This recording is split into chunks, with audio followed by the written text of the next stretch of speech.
오늘 우리가 함께 나눌 하나님의 말씀은 시편 23편 1절에서 6절까지 말씀입니다. 제가 봉독해 드리겠습니다. 여호와는 나의 목자시니 내게 부족함이 없으리로다. 그가 나를 푸른 풀밭에 누이시며 쉴만한 물가로 인도하시는도다. 내 영혼을 소생시키시고 자기 이름을 위하여 의의 길로 인도하시는도다. 내가 사망의 음침한 골짜기로 다닐지라도 해를 두려워하지 않을 것은 주께서 나와 함께 하심이라. 주의 지팡이와 막대기가 나를 안위하시나이다. 주께서 내 원수의 목전에서 내게 상을 차려주시고 기름을 내 머리에 부으셨으니 내 잔이 넘치나이다. 내 평생의 선하심과 인자하심이 반드시 나를 따르리니 내가 여호와의 집에 영원히 살리로다. 아멘. 사랑하는 성도 여러분, 한 주간도 주님 안에서 평강과 은혜를 누리셨습니까? 오늘도 우리가 함께 드리는 귀한 이 예배를 통해서 그리스도 안에 있는 은혜와 평강이 여러분 모두에게 함께하기를 축복합니다. 오늘부터는 시편 23편 말씀을 중심으로 몇 차례 여러분들과 은혜를 나누고자 합니다. 시편 23편은 시대를 초월하여 많은 분들에게 사랑을 받고 있고 애송되는 말씀이지요. 이렇게 사람들이 좋아하는 이유가 무엇일까요? 아마도 그것은 시편 23편에 풍겨나는 그 평화로운 분위기 때문이 아닐까 싶습니다. 파란 하늘과 비바람 한 점 없는 그 화창한 날씨에 양들은 푸른 초원에서 풀을 뜯어 먹고 있고 또 목자는 저 동산 언덕에 누워 콧노래를 부르고 있는 매우 평온한 그 분위기를 우리에게 보여주고 있기 때문입니다. 그러나 시편 23편의 말씀은 전혀 다른 배경 속에서 기록되었다는 사실을 기억해야 합니다. 성경학자들은 이 시편 23편은 다윗이 인생 말기의 어느 시점에 기록된 것이라고 여깁니다.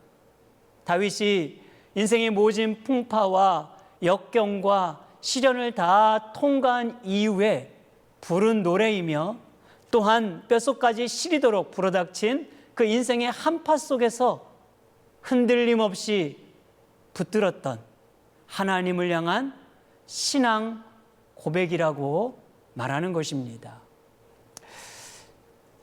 그런 점에서 보면 이 시편 23편은요, 다윗이 한평생 그의 인생을 지탱하도록 했던 말씀이라고 할 수 있습니다. 그래서 스펄전 목사님은 이 시편 23편이야말로 시편의 진주라 이렇게 말하기도 했던 것이지요. 오늘 1절에서 이렇게 고백하고 있습니다. 여호와는 나의 목자시니 내게 부족함이 없으리로다. 아멘. 이 성경에서 이 하나님이란 명칭이 나오면 그것은 창조주 하나님의 절대 능력을 강조하는 표현이라고 볼 수 있고, 여호와란 명칭은 바로 피조물과의 관계에서 부각되는 표현입니다. 하나님께서 택한 백성을 부르시고 그들과 언약을 맺으시며 그 언약을 끝까지 이루시겠다는 그 신실한 하나님을 의미하는 것입니다. 다윗이 하나님을 이 여호와라고 부르고 있다는 사실은 바로 자기 백성을 이 험난한 세상 속에서 구원하시고 거룩한 언약 백성으로 이 빚어가시는 그 일에 있어서 변함이 없으시고 거짓 없으시며 한결같으시고 신실하신 하나님이심을 고백하고 있는 것입니다. 여기서 우리가 주목해야 하는 것은요, 바로 이 신실한 하나님이 나의 목자가 되신다고 말하고 있다는 것이에요. 다윗은 왜 하나님과 자신과의 관계를 목자와 양의 이 비유로 말하고 있는 것일까요? 아마 그것은 다윗의 직업과 무관하지 않을 것입니다. 여러분, 다윗은 어릴 적부터 양을 치며 자랐지요. 그는 집안에 머무는 시간보다 들녘에서 양을 치는 시간들이 훨씬 많았어요. 그래서 그 목자와 양의 이 관계를 단지 추상적인 개념이 아니라 아주 생생한 경험으로 알고 있었습니다. 다윗은 목자의 역할과 양의 특징이 어떠한지를 누구보다 잘 알고 있었던 것이지요. 우리는 이것을 다윗이 이 골리앗과 싸움을 나갈 때 바로 사울 왕에게 했던 말에서 알 수가 있는데요. 여러분 한번 들어보시길 바랍니다. 사무엘상 17장 34절에서 35절 말씀입니다. 다윗이 사울에게 말하되 주의 종이 아버지의 양을 지킬 때에 사자나 곰이 와서 양떼에서 새끼를 물어가면 내가 따라가서 그것을 치고 그 입에서 새끼를 건져내었고 그것이 일어나 나를 해하고자 하면 내가 그 수염을 잡고 그것을 쳐 죽였나이다. 아멘. 다윗은 이 양을 치면서 이 야생동물로부터 위협을 받을 때 자기 목숨을 걸고 양들을 지켰습니다. 그는 항상 양들 곁에 머물렀고 한 마리의 양도 소홀히 여기지 않았어요. 그는 정말 양들을 소중히 여기는, 귀하게 여기는 바로 선한 목자였던 것입니다. 그것을 지금 고백하고 있는 것이지요. 그런데요, 이 다윗이 그렇게 자기의 양들을 지킬 수 있었던 비결을 자기 힘이라 자기 능력이라고 말할 법도 한데 그렇게 말하지 않고 그 또한 선하신 하나님의 도움이시고 지켜주심이었다고 그렇게 고백하고 있는 것을 우리는 알 수 있습니다. 여러분, 이어지는 사무엘상 17장 37절 말씀이에요. 또 다윗이 이르되 여호와께서 나를 사자의 발톱과 곰의 발톱에서 건져내셨은즉 나를 이 블레셋 사람의 손에서도 건져내시리이다. 아멘. 여러분, 누가 지켜줬다고 말합니까? 야생동물 사자나 곰으로부터 바로 여호와 하나님께서 보호하시고 지켜주셨다고 말하는 거예요. 그러니까 다윗은 양을 치는 일을 하면서 깨닫게 된 분명한 한 가지가 있었던 것이지요. 그것은 바로 자신이 양과 같은 존재이고 그리고 하나님만이 참된 목자라는 사실이었습니다. 다윗은 양을 치는 그 들판에서 앞으로 자기 인생 속에 불어닥칠 그 찬바람을 생각하면서 그 선한 목자이신 하나님만을 의지할 것을 되새겼던 것이지요. 다윗이 자기의 인생을 내다보고 있었는지는 모르지만 이후에 다윗은 매우 파란만장한 삶을 살지 않습니까? 그는 어릴 적 가정에서는 형들에게 따돌림을 당하는 외로움을 겪어야 했고 그리고 10대 중반부터 20대 그 젊은 청춘의 모든 시간은 자기를 죽이려 하는 사울왕을 피해 도망해야 하는 유량자로 살아야 했습니다. 참으로 고통스러운 삶이었죠. 30세가 되었을 때 명실공히 이스라엘의 왕이 되었지만 그 기쁨도 잠시 그는 더 큰 고통스러운 삶에 또 빠지게 되죠. 바로 자기 몸으로 낳았던 아들 이 압살롬이 목에 칼을 겨누게 되면서 다윗은 또다시 왕궁을 떠나 도망자가 되어야 했습니다. 여러분, 이것은 다윗을 가장 깊은 절망 속에 몰아넣었던 사건이었어요. 이때를 배경으로 기록한 이 시가요, 바로 시편 28편입니다. 다윗이 가장 고통스러웠던 그때, 한없이 나락으로 떨어져가는 그 절망 속에서 바로 하나님께 드렸던 기도라고 할 수가 있는 것이지요. 여러분, 시편 28편 7절과 9절에 보면요, 이렇게 고백합니다. 여호와는 나의 힘과 나의 방패이시니 내 마음이 그를 의지하여 도움을 얻었도다. 그러므로 내 마음이 크게 기뻐하며 내 노래로 그를 찬송하리로다. 여러분, 다윗은 뭐라고 말합니까? 바로 힘이요 방패 되시는 여호와 하나님을 의지하여, 이렇게 말하죠. 의지하여 도움을 얻었다고, 힘을 얻었다고 고백하고 있습니다. 그분으로 인하여 기뻐했고 그 입술에서 찬송이 터져나올 수 있었다고 고백하고 있는 것이. 여러분, 그러면서 9절에 보면 이렇게 말하죠.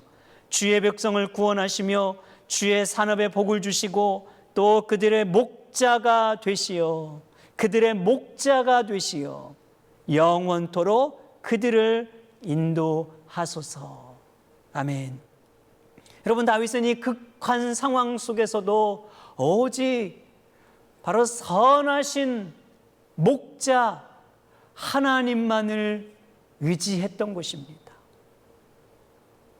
뿐만 아니라 자기 백성을 결단코 버리지 않고 외면하지 않는 그 신실하신 목자 하나님을 나의 목자로 믿고 살아왔던 것이에요. 다윗은 이렇게 기도했던 것 같아요. 하나님, 목자를 떠나는 어리석은 양이 되지 않게 하시옵소서. 하나님, 목자 곁에만 붙어있는 현명하고 지혜로운 양이 되게 하여 주시옵소서. 어떠한 상황 속에서라도 그 목자를 따르는 양이 되게 해달라고. 그리고 더 나아가 오늘 이 9절의 말씀처럼 바로 이 백성들에게, 당신의 백성들에게 영원토록 선한 목자가 되어 달라고 그렇게 간구했던 것입니다.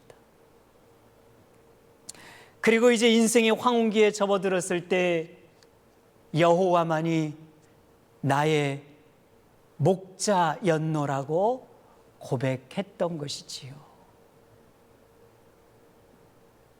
여호와가 나의 목자이시니. 사랑하는 여러분, 이것이야말로 그리스도인이 할 수 있는 최고의 신앙 고백이 아니고 무엇이겠습니까? 우리가 비록 힘들고 어려운 시기를 지나고 있지만 그럼에도 불구하고 하나님만이 나의 목자였노라고 고백할 수 있다면,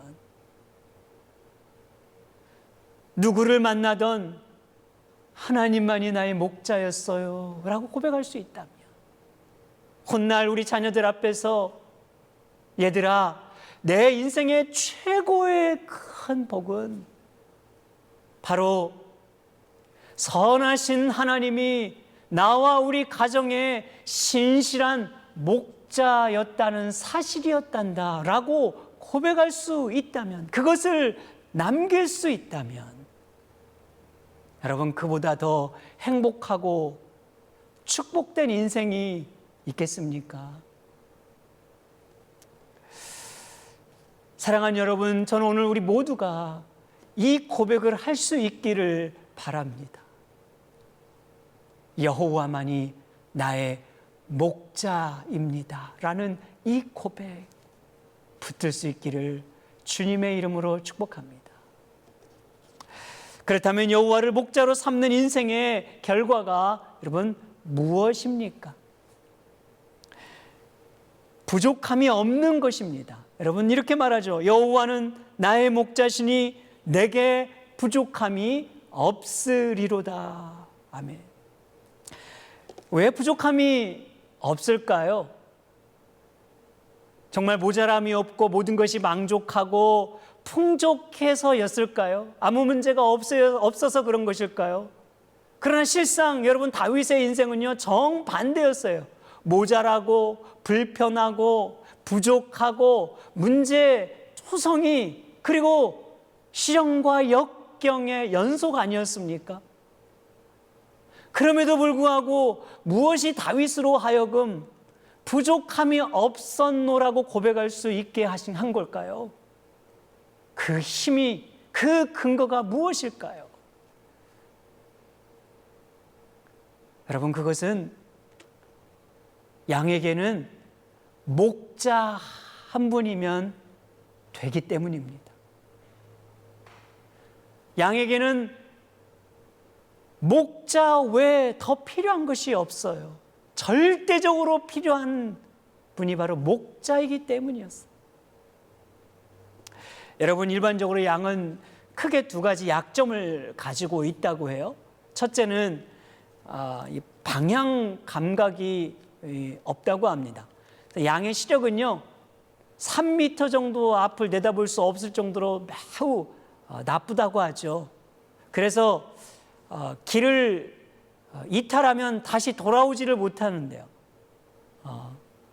때로는 가시덤불에 걸려 넘어지기도 하고 또한 이 낭떠러지에 떨어지는 그런 사고를 당하기도 한다고 합니다. 그래서 양들은 홀로 살아갈 수 없어요. 항상 무리를 지어 가게 되어 있고 그리고 그 무리는 항상 앞서 인도하는 목자를 보고 움직입니다. 그런가 하면 이 양들은요 무능력한 동물이라고 해요. 일반적으로 여러분 동물들은요 다 자기를 방어할 수 있는 능력이 어느 정도 있습니다. 예를 들어 뭐 날카로운 이빨이 있든지 아주 빠른 발을 가지고 있든지 아니면 몸에 무슨 독을 지니고 있든지 발톱이 있든지. 그런데 양은 자기를 보호할 수 있는 능력이 전혀 없는 동물이에요. 날카로운 이가 있는 것도 아니고 그러다고 뭐 재빠른 것도 아니고 양은 몸집에 비해서 다리가 짧아가지고요 뒤뚱뒤뚱 잘 뛰지를 못합니다. 그렇다고 무슨 싸움을 잘하는 것도 아니고 그래서 사나운 짐승이 나오면 정말 꼼짝없이 당하고 마는 무능력한 동물이 양이라고 해요. 그러기에 양에게는 반드시 필요한 존재가 있어요. 바로 목자입니다. 여러분, 양은 목자 없이 살아갈 수 없는 동물이에요. 반드시 절대적으로 필요한 존재가 목자예요. 목자가 인도하는 대로, 목자가 가라 하는 대로 따라가고 움직이는 것이 양입니다. 그것이 바로 자기가 살 길이라는 것을 너무나 잘 알고 있는 것이에요. 다윗은 이렇게 자신을 양으로 묘사하고 있는데 그것은 바로 인간의 특징이 양과 유사하기 때문입니다. 이사야 선지자는 말합니다. 이사야서 53장 6절 말씀. 우리는 다 양 같아서 그릇 행하여 각기 제 길로 갔거늘 여호와께서는 우리 모두의 죄악을 그에게 담당시키셨도다. 아멘. 여러분, 인간을 양과 같다고 말하죠. 우리는 다 양 같아서. 어떤 점에서 여러분 양과 같을까요? 영적인 능력을 상실한 인간은 인생의 방향 감각을 잃어버리고 살아간다는 점에서 양과 같아요. 그래서 사람들은 어디로 가는지 무엇을 위해 사는지 제대로 알지 못한 채 그저 돈이 인생의 전부고 최고라는 세상적 가치에 함몰되어 제 소견에 오른 대로 각각 살아가는 것이지요. 그것이 오늘 우리의 모습 아닙니까? 또한 자기의 힘으로는 절대적으로 구원의 능력이 없다는 점에서, 무능력하고 무이력하다는 점에서 양과 같은 것이에요. 여러분, 인간은 한 치 앞을 볼 수 없는 연약한 자죠. 우리 영혼을 집어삼키려는 마귀의 권세로부터 자기를 보호할 능력이 전혀 없는 무능력한 존재가 바로 인간이기 때문입니다. 이처럼 영적인 감각을 잃어버리고 바로 무능력한 인간에게 가장 필요한 것, 가장 필요한 존재가 무엇인가? 그것은 바로 목자 되신 하나님이십니다.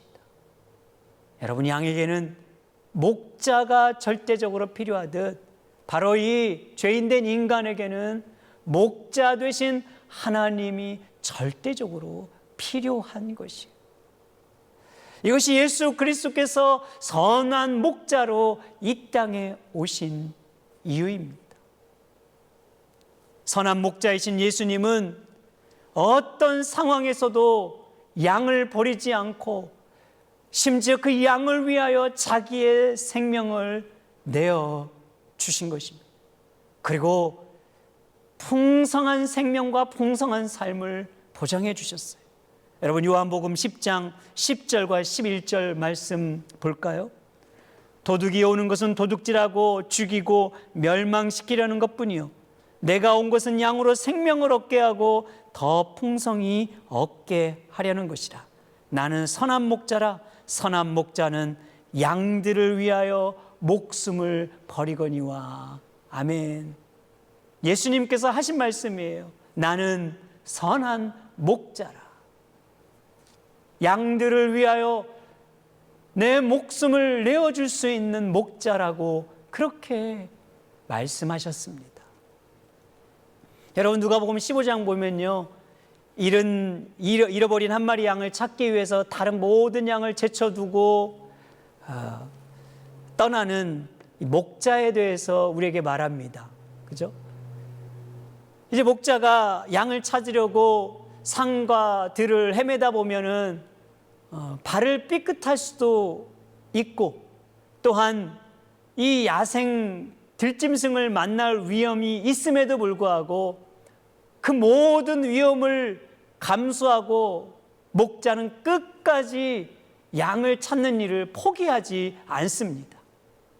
그리고 가까스로 그 양을 찾았을 때 어깨에 메고 휘파람을 불며 집으로 돌아와 그 이웃들을 불러놓고 잔치를 베푼다고 말하고 있어요. 너무 기쁜 나머지. 그럼 여러분, 이 목자가 이 양 한 마리를 찾는데 왜 이렇게 기뻐하는 이유가 무엇일까요? 아니, 그 양 한 마리에 집착하는 이유가 무엇일까요? 양 한 마리에 나가는 그러니까 비용이 아까워서 그런 것일까요? 그 한 마리의 비용이 얼마인데 그런 생각 때문일까요? 아닙니다. 목자는 바로 그 양 한 마리를 가치 있게 여기고 소중히 여기기 때문에 그래요. 부족하고 모자란 양일지라도 목자는 그 양을 소중하게 여기기 때문입니다. 여러분, 주님의 사랑은요, 계산적이지 않아요. 주님은 우리가 부족하고 모자라다고 하여 버리시는 분이 아닙니다. 주님은 우리가 연약하고 주님 보시기에 기준에 미달되지만 영원토록 평생토록 저와 여러분의 삶에 동행하시는 분이고 자기의 생명을 기꺼이 내어줄 수 있을 만큼 우리를 사랑하시는 분임을 믿으시기 바랍니다.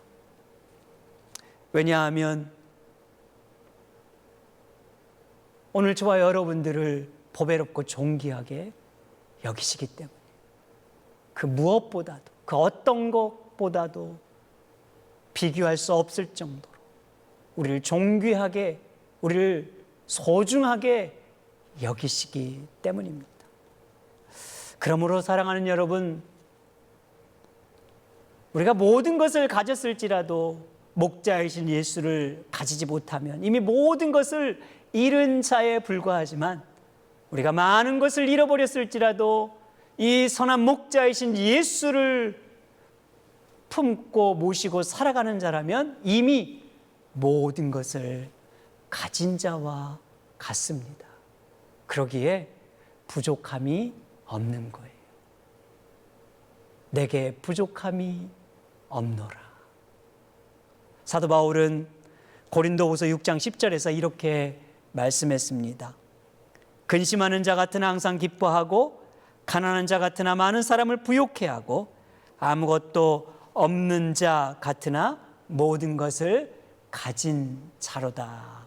아멘. 여러분, 이 말씀이 오늘 우리 교회, 올해 우리 교회 표요 말씀 아니었습니까? 아무것도 없지만 모든 것을 가진 자라는 이 부요함을 저와 여러분들이 다시 한번 확신할 수 있기를 바랍니다.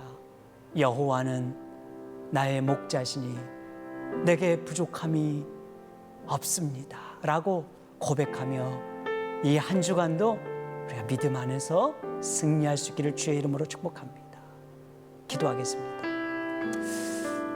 하나님 아버지, 오늘도 우리의 인생의 선한 목자가 되시고 우리의 삶에 늘 동행해 주시며 함께 해주시는 그 신실하신 주님으로 인하여 감사와 찬양을 올려드립니다. 주님, 그렇습니다. 우리가 무엇을 목자로 삼고 살아가고 있는지, 진정 선하신 하나님을, 선하신 예수님을 우리가 목자로 여기며 살아가고 있는지 돌아보게 하시옵소서.